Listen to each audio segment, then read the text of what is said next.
கப்பை கம்ப்ளீட்டா ரீஇன்வென்ட் பண்ணி அதுல நிறைய ஃபிளேவர்ஸ் ஆட் பண்ணி அப்புறம் கிரீமி ஃபில்லிங்ஸ் ஆட் பண்ணி மத்தவங்க கிட்ட கொடுத்ததுக்கு அப்புறம் இது மேசிவா இருக்கும்னு புரிஞ்சுது. மத்த கம்பெனி எல்லாம் எது ஒர்க் ஆகுதோ அதான் செய்வாங்க.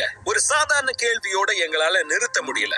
எங்க கப்பால மத்ததை விட அதிக கிரீமை ஹோல்ட் பண்ண முடியும்னா அதுல இன்னும் என்னெல்லாம் ஃபில் பண்ணலாம். எங்க மூளையை கசக்கி பர்த்டே கேக்ல இருந்து ப்ரௌனி மிக்ஸ் வரைக்கும் யோசிச்சு கடைசியா உலகத்துக்கே பிடிச்ச காம்பினேஷனை கொண்டு வந்திருக்கோம். சாக்லேட் அண்ட் ஹேசல்நட்ஸ் நியூட்டெல்லாவால பாப்புலர் ஆனது. இந்த ஃபேமஸ் சாக்லேட் ஹேசல்நட் ஸ்ப்ரெட் எல்லார் கிச்சன்லயும் வருஷ கணக்கா இருக்கு. நாங்களே இதை ஒரிஜினலா பண்ணலாம்னு முடிவு பண்ணோம். சாக்லேட்டையும் ஹேசல்நட்டையும் வச்சு எங்களுக்கு ஒரு புது செகண்ட் ஃபிளேவர் கிடைச்சிடும். சோ எல்லா விதமான ஹேசல்நட்டையும் சோர்ஸ் பண்ண ஆரம்பிச்சோம். லான், ட்ரெடிஷனல், ரோஸ்டட், ரா.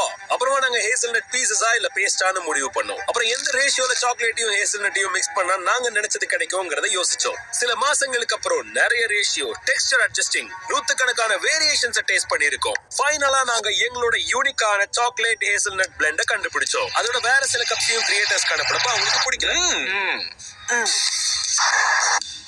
மறுபடியும் கொண்டுட்டேன்.